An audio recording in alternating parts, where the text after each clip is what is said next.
we'll be starting with our first panel on the topic towards a safer and more trustworthy digital communication ecosystem. I would request everyone to be seated. All right. Thank you all for joining in. Good morning and it's a pleasure to have all of you at IMC 2025. My name is Kazim. I am the moderator for this session titled Towards a Safer and Trustworthy Digital Communication Ecosystem in India. It's a great honor and a privilege for me to organize this panel. We have a set of distinguished speakers along with us, cutting across diverse group of stakeholders from industry, regulatory ecosystem. I would like to welcome Mr. P.K. Singh ji. Sir is with TRAI. Sir, good morning and pleasure to have you. Welcome to the panel, Mr. Narendranath Gangavarapu sir ji. Sir is with NSCS, Government of India, Joint Secretary. We have with us Mr. Rushi Mehta with I4C. Would love to introduce and welcome Priya Srinivasa with Meta. We have Aditi Chaturvedi with Google, and of course, Shweta Singh from Airtel. So the focus for this session is around strengthening digital ecosystem and making sure that we are living in a safer world where communication platforms, telecommunication services, and all the services which we use as customers, as users, how can we prevent scams, spams, digital frauds, etc. Just want to sort of take you all through some statistics before we get into our panel. According to the I4C, we have over 1.4 million cyber crimes complaints were registered on the national portal in 2023 alone, a 113% increase over the previous year. Industry estimates suggest that Indians lose over 10,000 crores in 10,000 crores annually to digital frauds, with cases ranging from phishing and different kind of scams which are taking place online. TRAI reports that more than 800 million spam calls and SMSs were blocked in 2023 alone through regulatory and telecommunication interventions.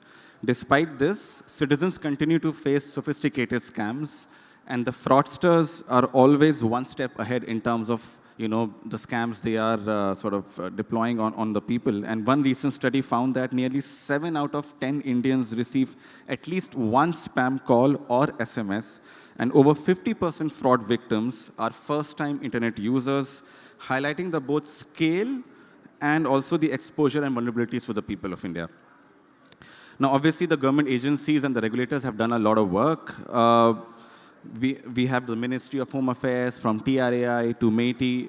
They have taken significant steps. We have the 1930 cybercrime helpline, mandating caller ID and SMS scrubbing frameworks, cracking down on fraudulent numbers and shell entities. Telecommunication networks, digital platforms, and businesses are also investing in safety systems, AI-driven spam filters, and citizen awareness programs. Yet the challenge remains, and we have a lot ahead of us to discuss. The threat landscape is ever evolving, while the industry and the regulators and the government are taking the steps to come together and prevent these scams and the frauds which are taking place.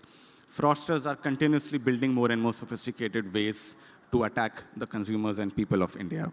So towards this, our focus will be to come together and figure out what is already happening, where is the threat landscape moving towards, and how all set of stakeholders can come together that they already are, but what is it that we can do more in terms of making sure that we are able to prevent the scams and the frauds and also all kinds of different criminal activities which are taking place online. So with this, I would like to start with Narendranath sir, and sir is with the National Security Council Secretariat.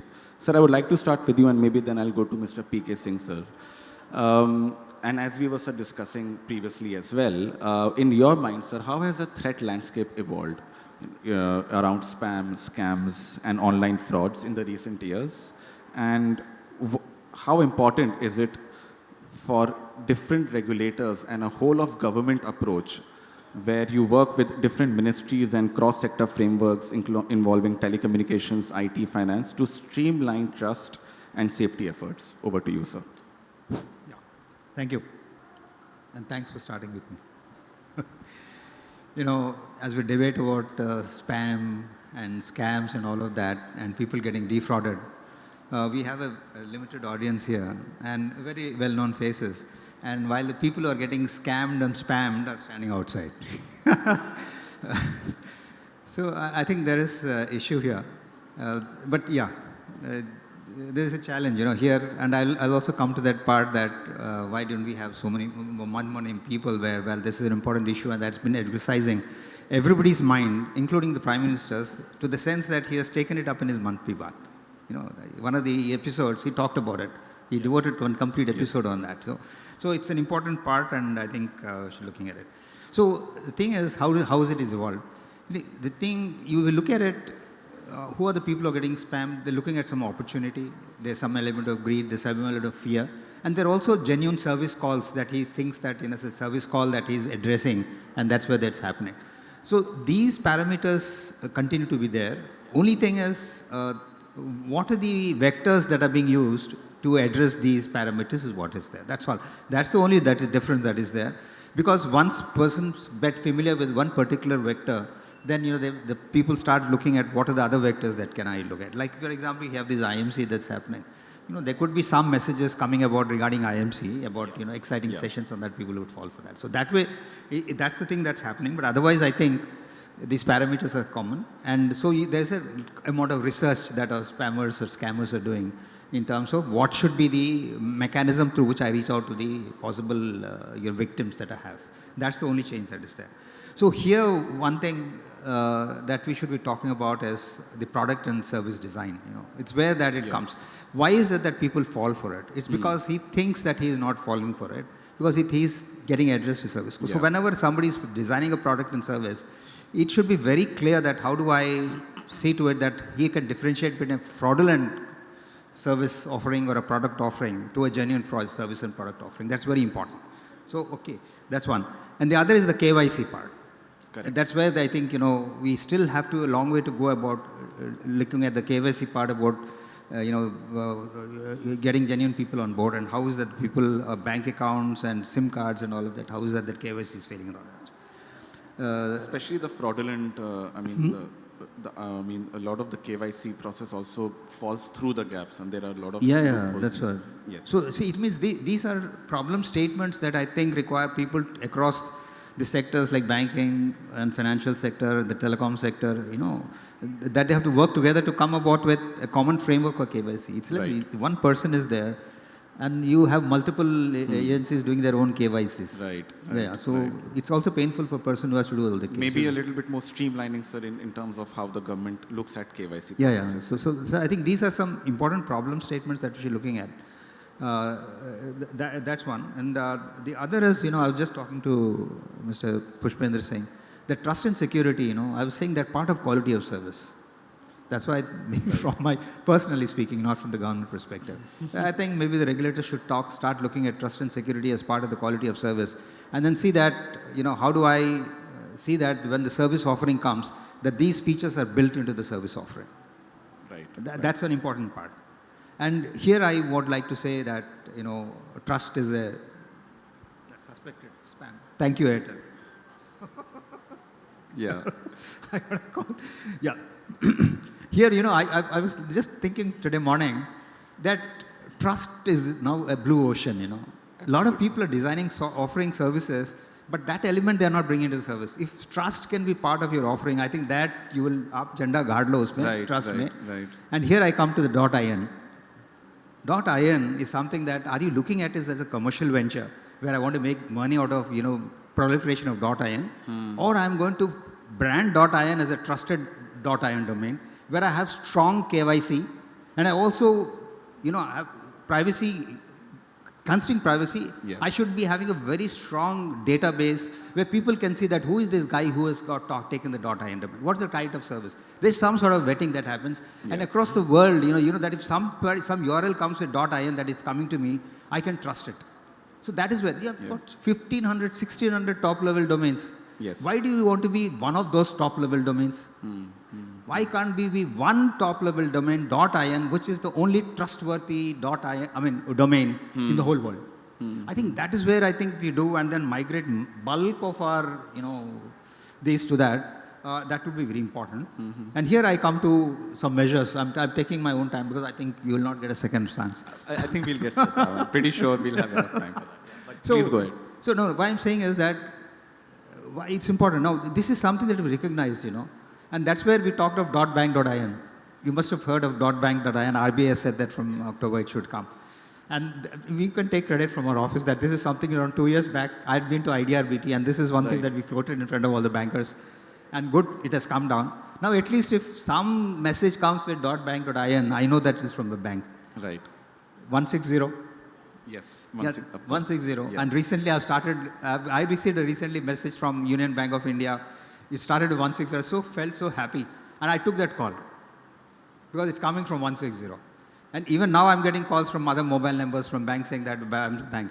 So, these are some measures, the trust factor and then service design. This is where I'm talking of the service design.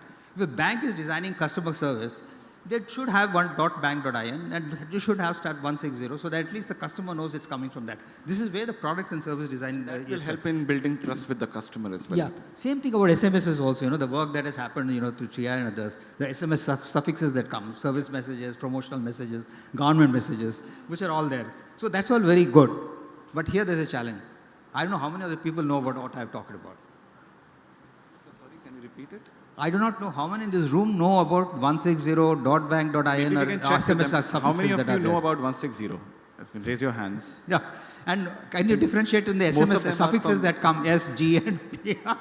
But you're all from the domain. You have Yes, they're all from the domain, so they would have to know. It would be quite embarrassing if none of you knew Yeah, about it. so this is where I think now comes what you type whole of government approach. Yeah.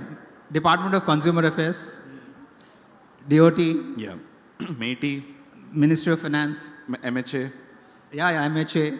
I think they should all come together and have one common, outreach program which says that everybody is sensitized. It's not that DOT does its own thing, MATI does its own thing, MHA does its own thing, and people are thoroughly confused. It should be where all of these parameters, which are common for customer security, should be combined together as a bouquet that the government is offering to all of them. And together, we should have a common message that across all platforms going on, and have a timelines that over a period of this, just a few months, you have and, objectively measuring how many people know about it by taking, surveys on the road. Yeah. People know about it is something that I think that we should do. And here, I'll talk of technical solutions. Now, .bank.in has come about. Now, if A in the bag is a Cyrillic letter, it's a different URL altogether. Yeah, yeah. So it means that though we have come with .bank.in, it means that you have to think through that what are the possible fraudulent activities that can happen with that, and then see to it that those things don't get registered. It means registration process and .in, that should be prevented. The other is blocking. If, for example, .bank.in appears as a string and another top DLD, it should be blocked. We should be brutally trying to protect our own citizens, you know. So this is something I think, this is something that's have to happen. So I think at this moment I'll stop, otherwise the others will start cursing. No, we'll definitely come back to you, sir. And when you give me a chance, next time I'll go on after that. Great. PK Singh, sir, I'll come to you. I think, of course, you can build on the context of what Nath sir had spoken about, especially in terms of trust and consumer safety. And trust is very critical, right? And TRAI is doing a lot of work towards this. I mean, TRAI has taken steps to prevent unsolicited commercial communications, through SMS scrubbing, call ID frameworks, etc. How do you see, sir, TRAI is evolving its consent management approach and spam control, as spam move across telcos, digital platforms, etc.? So would love to get your thoughts. Thank you, Cousin. And I'll thank Narendranath also for giving us the opportunity of speaking also. A lot about Just want to say the organizers, I think this panel will go a little long, so I hope we have the room beyond 11:30 as well. But yeah, just kidding. Okay. A lot of activities which the regulator had done had very clearly been specified by Mr. Narendranath. Thank you, sir, for that. I would say that the genesis of trust lies in how statute is worded, what are the various provisions which have been incorporated in the statute or in the law, and how those laws are converted into actionable items by way of rules and further directions, and how those rules, regulations, various provisions of statutes are implemented by various stakeholders, and how the compliance is obtained, how they are enforced by the authorities. All that ecosystem, complex ecosystem, is the point where the trust in a specific thing happens. And in this, I would start with the regulation provided by Telecom Regulatory Authority of India, which is abbreviated as TCCC-PR 2018, which regulates the commercial communications. Realizing the need of commercial communication, there was a necessity felt that there should be some regulations defined on how the commercial communications are going to be regulated, and what are the various actions, what are the various responsibilities of various stakeholders in this commercial communication ecosystem that needs to be defined. And in case those responsibilities are not being fulfilled, then what mechanisms are available for enforcing the compliance to those commercial communications. And that way, TCCC-PR 2018 has been very well defined, and a lot of action under that has already happened through various stakeholders. And one of the important stakeholders are the telecom service providers, which provides the communication resources to all entities. When I say entity, these entities are consumers, these entities are financial institutions, these entities are companies, these entities are government organizations, these entities are one and all in the country, which are basically operating over the digital media. So the telecom service providers have very important role to play in the complex ecosystem of commercial communications. And now coming to what has been mandated under the TCCC-PR and how it is leading to development of trust and how it can be collaborated in a manner such that we are able to curb the commercial communication, unsolicited commercial communication. A lot of actions have already been taken. We already have a D&D platform which is based on DLT technology, and it is a collaborative platform which has been built by all the telecom service providers. And this D&D platform is accessible not only to the telecom service providers, the consumers also can make use of this platform. The consumers make use of this platform in exercising their preference of receiving a particular type of communication, commercial communication. And here I would like to give a statistics that out of 1.2 billion consumers, it is only 24 crores who have registered on this platform for their commercial communication preference. So around 90 crores are still not exercise their preference, and they are basically going to receive the commercial communications.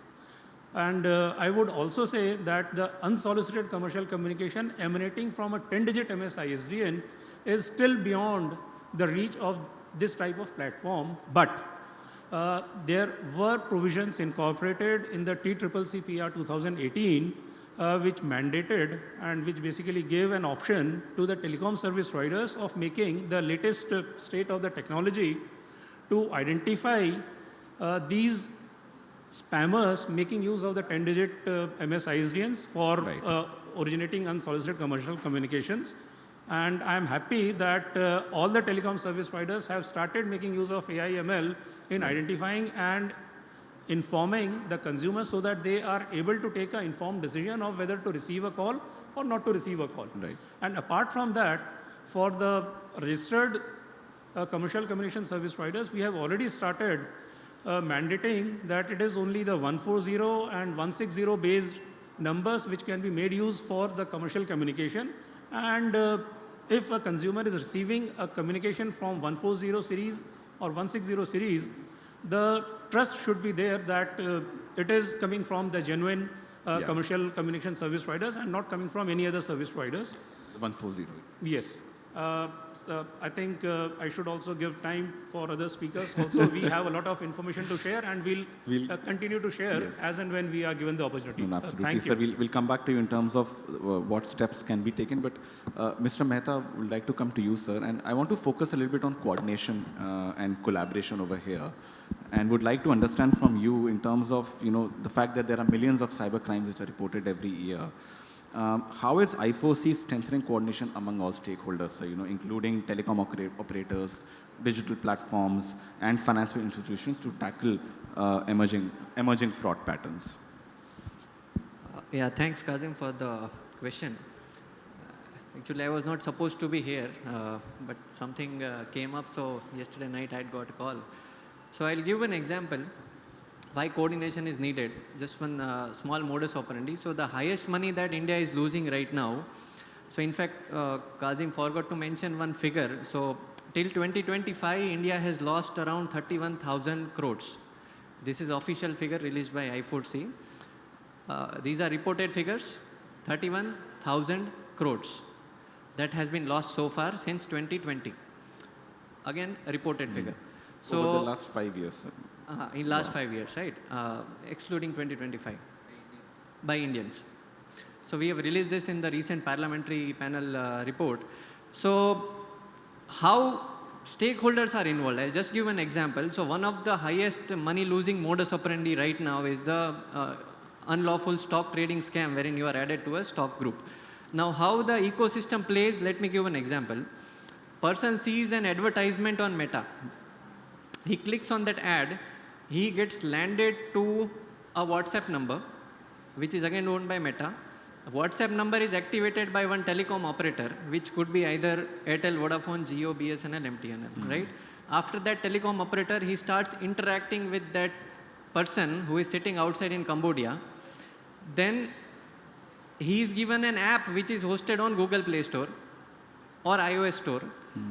And when he deposits money, that goes into a mule account, that is banking. And after creating layers, that money is being withdrawn through some either fintech or through cryptocurrency. That's the entire ecosystem. Now you see starting its IT intermediaries and telecom, then banking, cryptocurrency, fintech. This is just one chain of fraud. And the person who is doing it, he has hired experts. For example, if he wants to call, he is hiring someone who is 15 years of experience in telecom sector.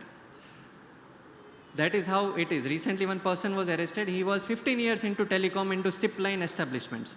They are hiring professional ad agencies from overseas. Those who are 20 years of experience in this advertisements. So that is the current ecosystem about. So how I4C is dealing is, we have a strong research team inside our organization, backed by an army of constables, inspectors, SPs across India. So whatever wrong is happening in the country, and whenever there is a lapse that is identified in any part of the country, that is immediately being communicated to I4C. We break it down into the sectors. For example, if it's a telecom issue, one issue I'll tell regarding telecom, which is very new. It's been out, but people have not focused on it. You can call without a SIM card through a telecom network. It's an open challenge for every one of you. You Right. decoded how is it possible to call someone through a device without a SIM card in that device. That is a new, there was a recent development. Again, it's done by the experts, telecom experts. There was a research paper that they have implemented, and now they are using this. So we have a strong research team inside I4C. We break down the problems. Almost everyone of we have a regular meetings. They come to our office. We discuss the problems. We even try to give solution after industry stakeholder consultations, and we share signals. And in every meetings, we are pushing the issues and along with the constructive solutions, which is not hurting the business as well. And then we try to fix that problem. So we are coordinating with almost every agency who is a part of the ecosystem through meetings and through platforms and portals. Thank you, Mr. Mehta. I think you sort of really gave a very interesting layout of how the chain of fraud takes place. And I think it's a good time to segue to the industry, and I'll come to Shweta. And I think, Shweta, of course, a lot has been already discussed in terms of what the telecommunication platforms are doing, but would love to know from you in terms of, the roles you guys are playing in to prevent scams and spams and frauds. And also in terms of working with the regulators when it comes to fraud intelligence sharing. And I think that's something which, Mr. Mehta also spoke about, that because of so many touch points, there are touch points with telecommunication network as well. So maybe a little bit in terms of what Airtel is doing and what generally telcos are doing around those touch points. We'd love to get your thoughts. Thanks, Kazim.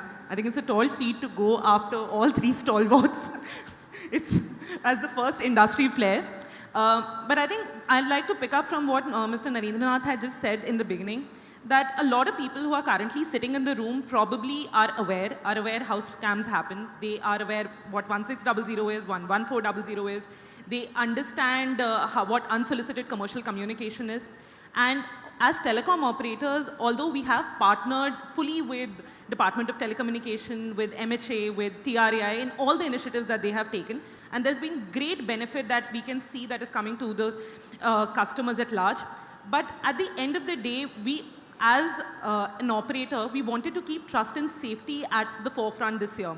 We also understood that the awareness level of people across the ecosystem might be from low to medium to high, and we want to protect all kinds of customers. And the only way we can do it is, as he said, if we put trust and safety in the product and design.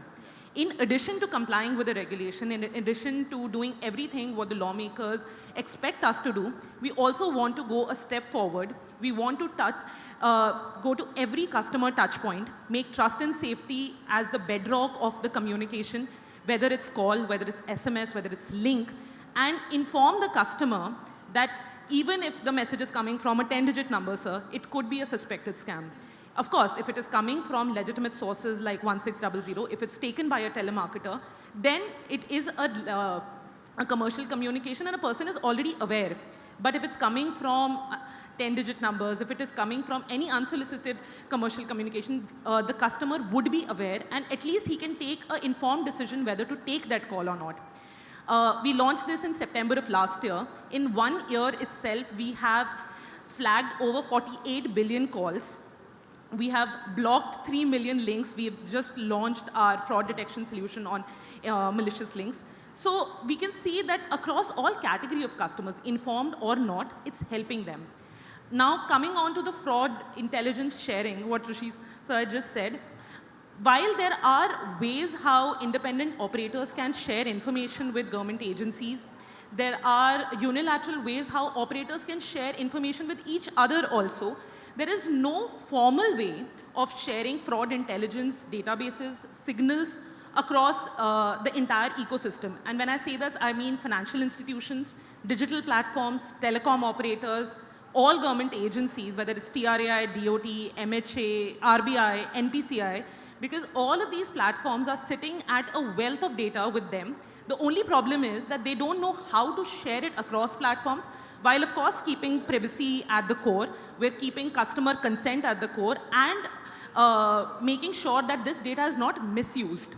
So we have written to all operators, all telecom operators. We've written to all digital platforms. We've also written to all government agencies to come up with a fraud intelligence bureau, simplistically put, where these fraud intelligence signals could be shared.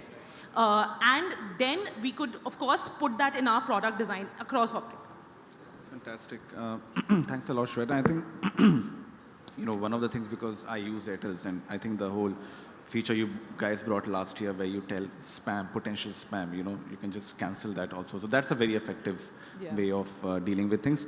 Aditi, I'd like to come to you, and with you we would, I think there's some commotion behind. If we can just, I think there's people at the back. Can we please just quieten down a little bit?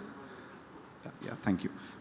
Aditi, I'd like to come to you next. And, spams and frauds cut across industry, right? It cuts across telcos to digital platforms and apps. So how is Google strengthening, safeguards in its ecosystem to protect users and also to sort of prevent scams and frauds. And of course, you lead platform and devices. So from your perspective, the mobile phone ecosystem is a complex user-facing ecosystem, right? So how is safety evolving in the mobile ecosystem? If you could touch upon these two. I'm taking two questions at once because I fear we may run out of time if we do one by one. So yeah. No, thanks so much.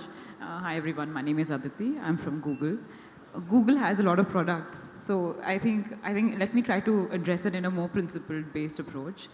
So see, Google's mission is to organize world's information in a manner that is usable, it is accessible to people.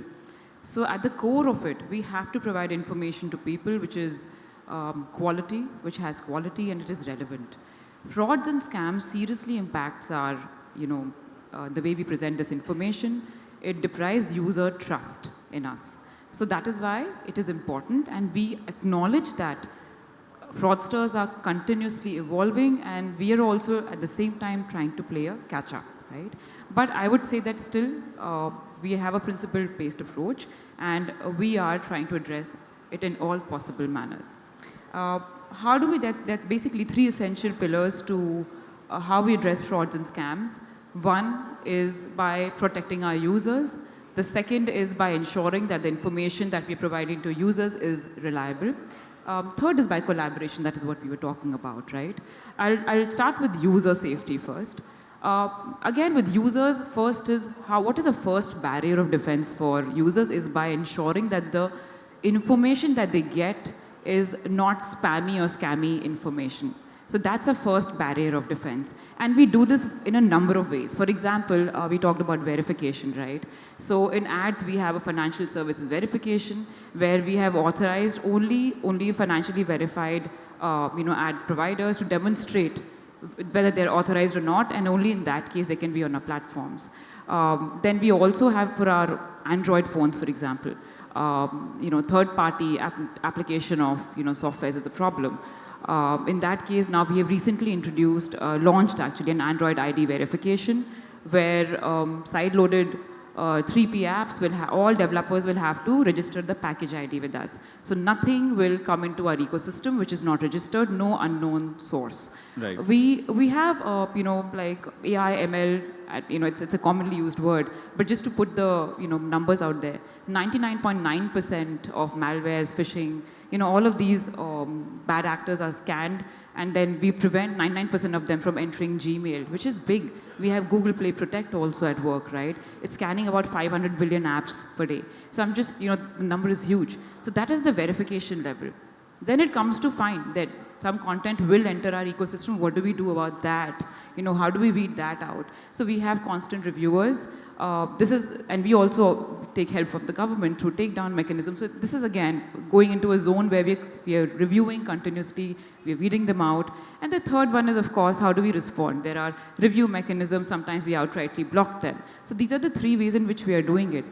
As far as reliable information is concerned, which was like the broader pillar, there are synth IDs that we are working on. We are using AI, ML classifiers. Even for example, if you look at an image on our platforms, you can actually click on it and understand, the users can understand what is the journey of this image, where did it originate, where did it come from. So there are lots of teams at work, right? Like it's not something in isolation. And on collaboration, which is again under a broad pillar, what we are doing there is that we are addressing it at a local level and at a global level. At a global level, we have joined forces with with various other bodies, DNS Research Foundation, to look at global signals exchange. It is still in the process, it's still in the works, not out there. Rushi and I had a conversation about it. We do want to make it more robust, but at a more granular level in India, we constantly take feedbacks from the government, right? For example, app labeling is a big thing for us. I think, you just mentioned that, stock trading, fake stock trading is a big problem. We are trying to address that by ensuring that labeling on Google Play Store is absolutely right. It's only financially verified services that are offered there. Similarly, we are working on the loan app issue. There are multiple things that we are addressing at one go. It will take some time. Specifically on Android, because that's closer to my heart. So yes, Android, if you look at mobile ecosystem is a very critical complex product. It is interacting with almost every single user, right? Like all of us carry mobile phones. Typically, just to put it very simply, we are looking at app stores. That's one way in which you can access an outside world through your mobile phones. And of course, there is a side loading aspect, which is again third-party sources. So while I would say confidently that yes, we have a whole set of teams looking at app stores, all kind of app stores, I'm sure, they're different. There's Google, then there is Xiaomi, Samsung. All of these guys have their own trust and safety teams. When it comes to 3P app stores that are side-loaded, there we had a brilliant pilot, which was, HRA side loading pilot, where we noticed that majority of the scams were originating from browsers and messaging platforms, where users go click on a link, which is a stray link, and it takes you to another source, right? So we worked very extensively. Then we blocked all unknown sources that were asking for very serious permissions, sensitive permissions, right? So we blocked them from entering, but again, we realized there were workarounds, which is why we've introduced the Android ID program. Right. So it's a whole plethora of things, but I think I'll just stop here.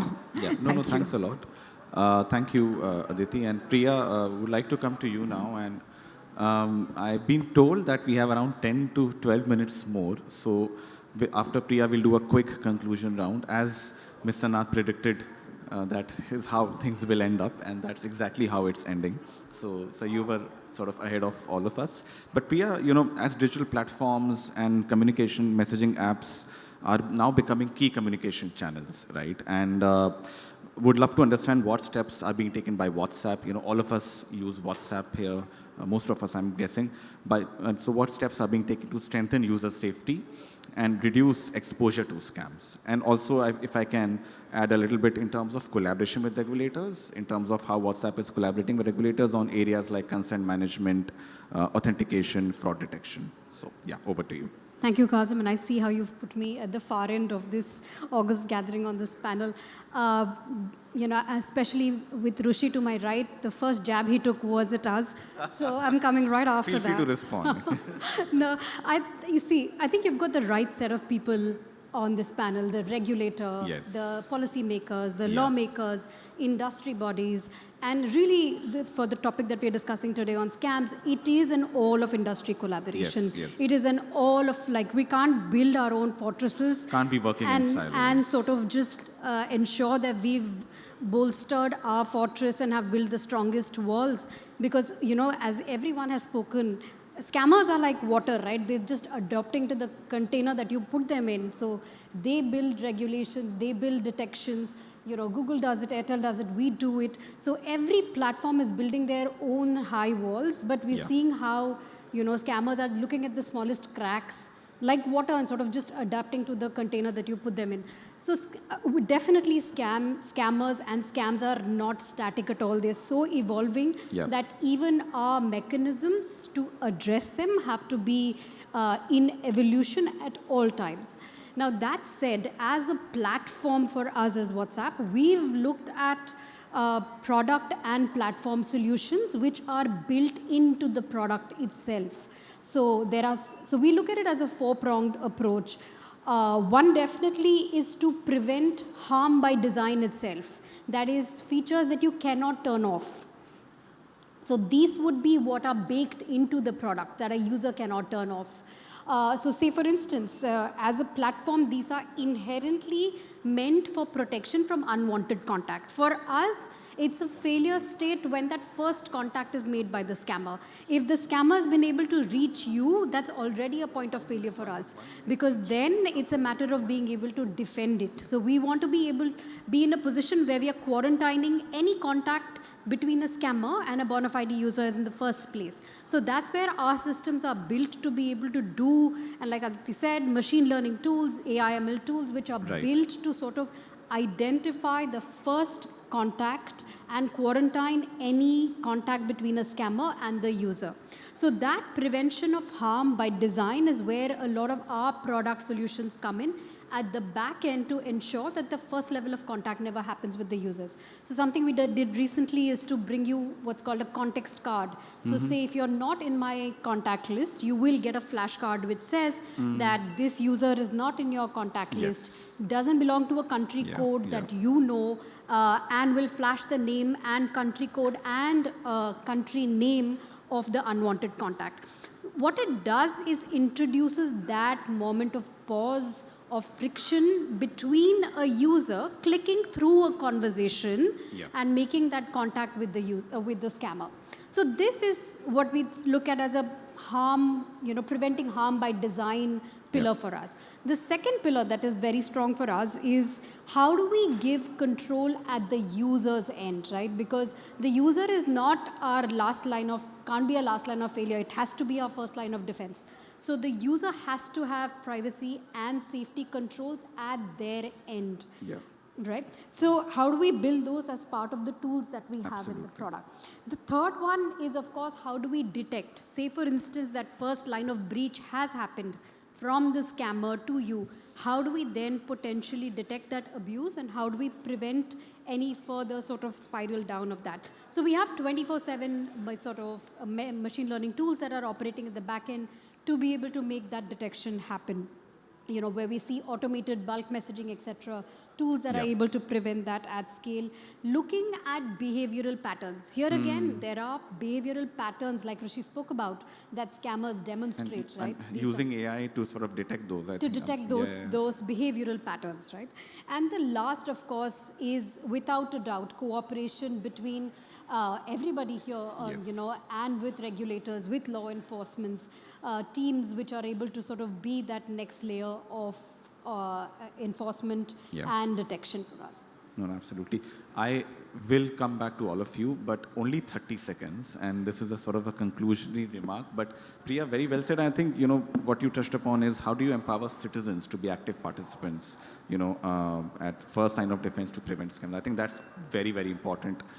I'm sure everybody is sort of doing that. But Mr. Nath, sir, I'll come back to you. 30 seconds, conclusionary remark in terms of, how do you see this in the next, I won't even go 5 years, I'll just say 2 years' time. What is it that is required collectively for us to, sort of be ahead of the fraudsters? So just 30 seconds for you. Yeah, I think, some of the points have come up in the panel. It's in the sense that, like Rishi brought out, there are multiple players who are there, to see that you get a good product out and to see that trust is built in. The cooperation mechanism that is there, I think, should be very proactive in sense. That is one part.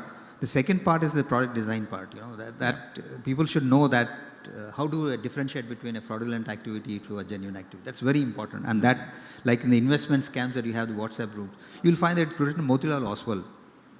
It looks so genuine to that. How do I differentiate between that? So that's where I think we'll have to have every product that is designed, service offering the design, that should be a mechanism for me to verify it's genuine or not. And that's where the product design part of it comes. Right. And so it's not the services designed and floated and then you start seeing fraudsters taking over and then saying, how do I now modify it to see that?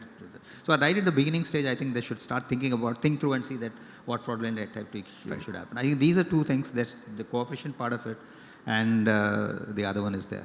From our office, that's what we see, that whether people are working together or not. Yeah. Like it's your job to ensure coordination. And we expect the people to do their own thing. We don't want to get meddled in their affairs. PK Singh sir is laughing. I think you can hear like, that. Around 6-7 months back, we got DOT and FIU together in our office. Right. And then that was the first time they met. And we were surprised. Wow, we just called them to ask them. Then they came to know. Then we told them that every month we expect them to meet and tell us that you're meeting. Yes. Good thing is around a week or 2 weeks back, they have an MOU that they got signed. Lovely. Between DOT and IF. So that you feel is a small achievement. Very important. Basically, I think people who are in this domain should be meeting more often to understand, what is it troubling people. And emerging threats and emerging frauds and emerging that's way of very important. defrauding customers. That's very important. And here itself, I'm saying now you have, the Chakshu portal, which is Chakshu app. I'm just getting a promotional call on my Sanchar phone. Sati. And I can see it's a promotional call. So 140, I can detect that. Yeah. So we have for the Sanchar Sati app is there. Then we have one, you also have one app? It's a CFCFR, 193. Yeah. No, you have an app.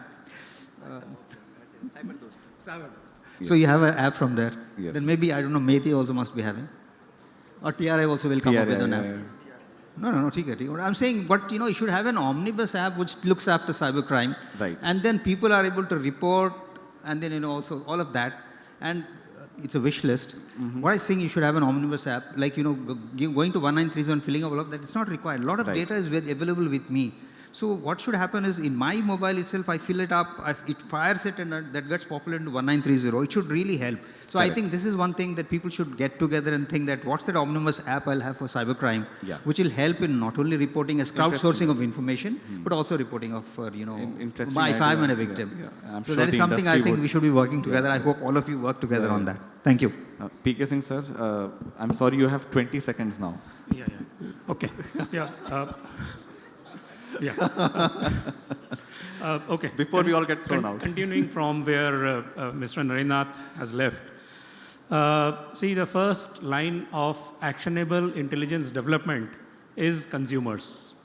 And consumers should be facilitated with a reporting mechanism which will enable them in reporting all type of spam, scams, frauds, etc., onto a central platform. Okay, such type of information which is generated by the consumers, it can be handled readily under the framework defined under TCCC PR 2018. Right. Telecom service providers have already deployed a platform where they can collect the complaints through various mechanisms. And one word of caution I would like to make for the information of all those present here. See, the applications which are being made use in generating the information about spam and then reporting it and then blocking it, they are local solutions available which doesn't cut across the telecom service providers. Let's say an app, mobile OEM based application, it will provide you an option that this particular number is spam, and whether you want to report it and block it, you will report it and block it, but it will not come to the telecom service providers.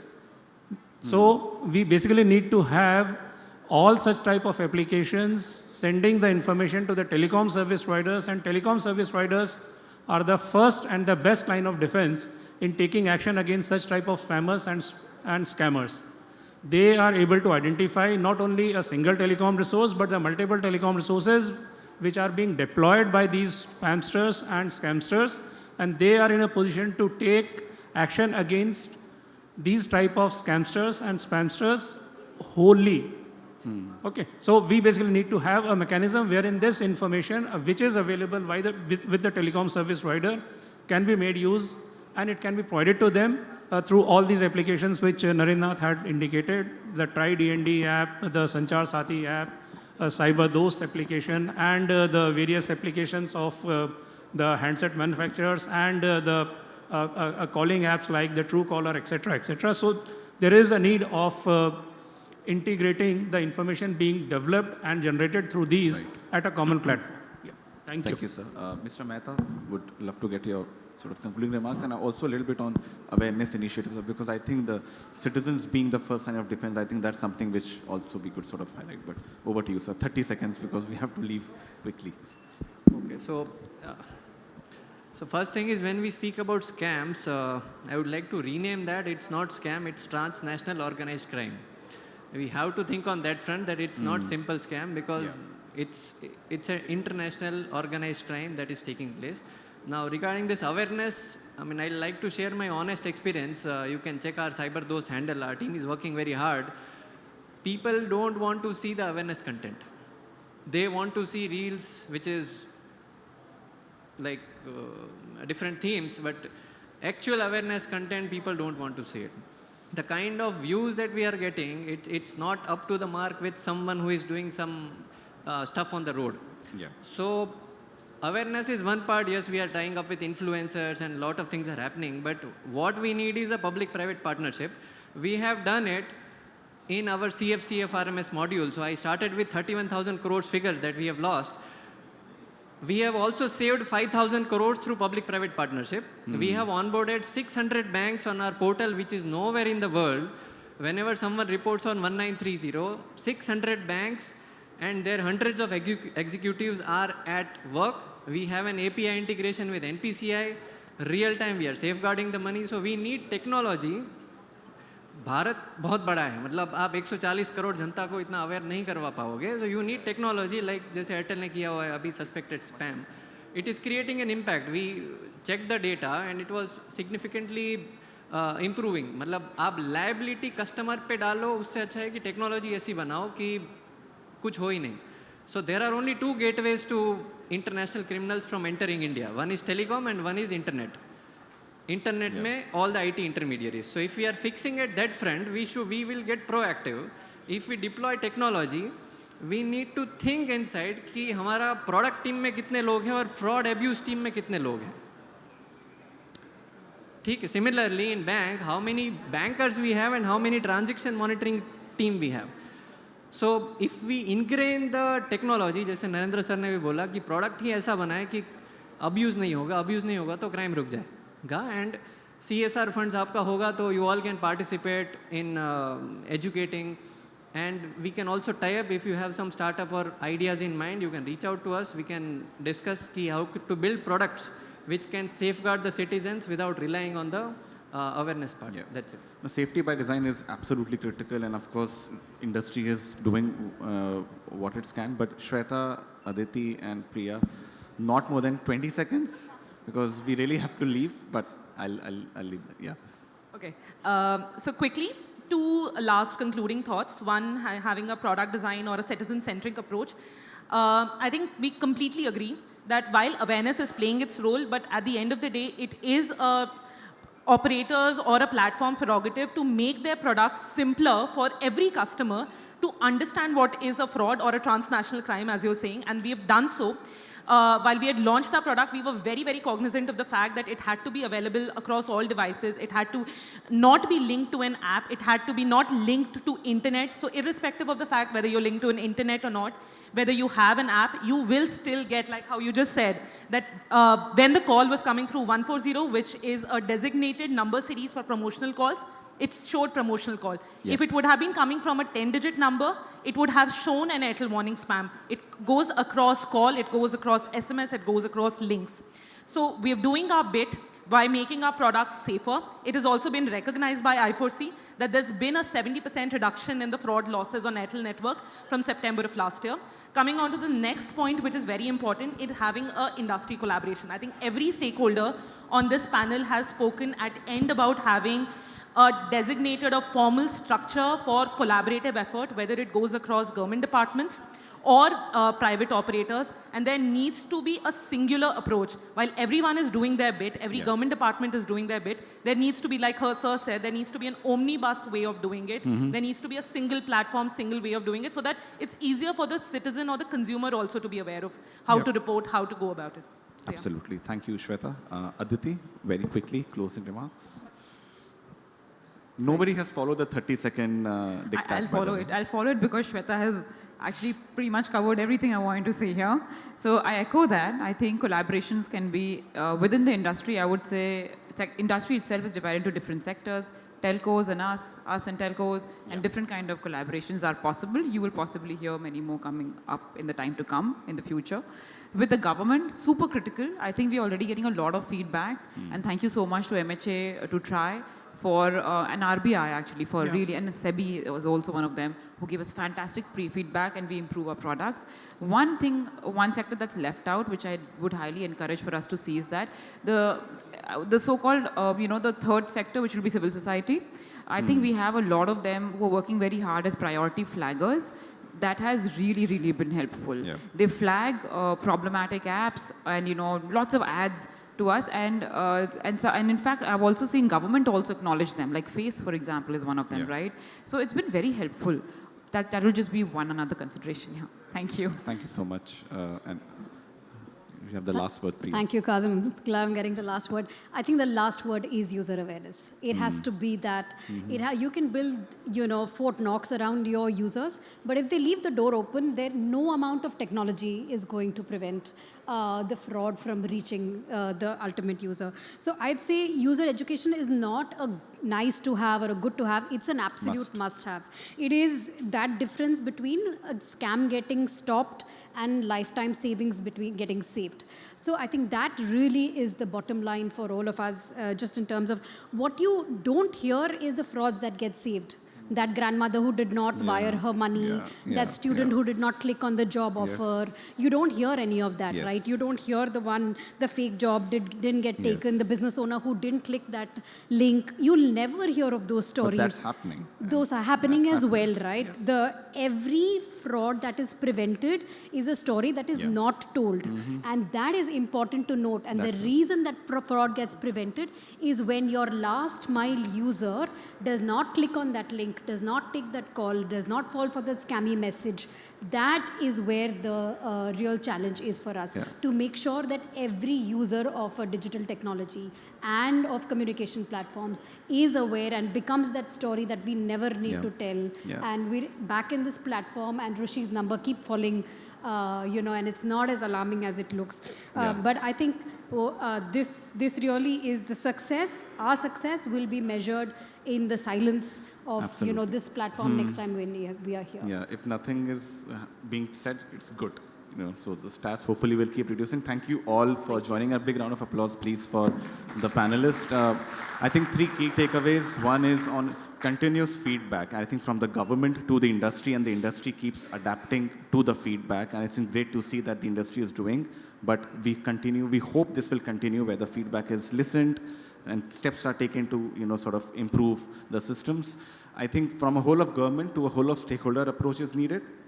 And it's great to see the collaboration between different stakeholders here, from regulators to the ministries to the, of course, the industry, from platforms to telcos. And obviously, responsibility is everyone's, right? I mean, we all have to work together, not in silos, within the government, but even outside the government when it comes to the industry and platforms and telcos. So thank you so much for listening in. We will now end the panel because we have another session. So thank you all, and I hope you enjoyed the session.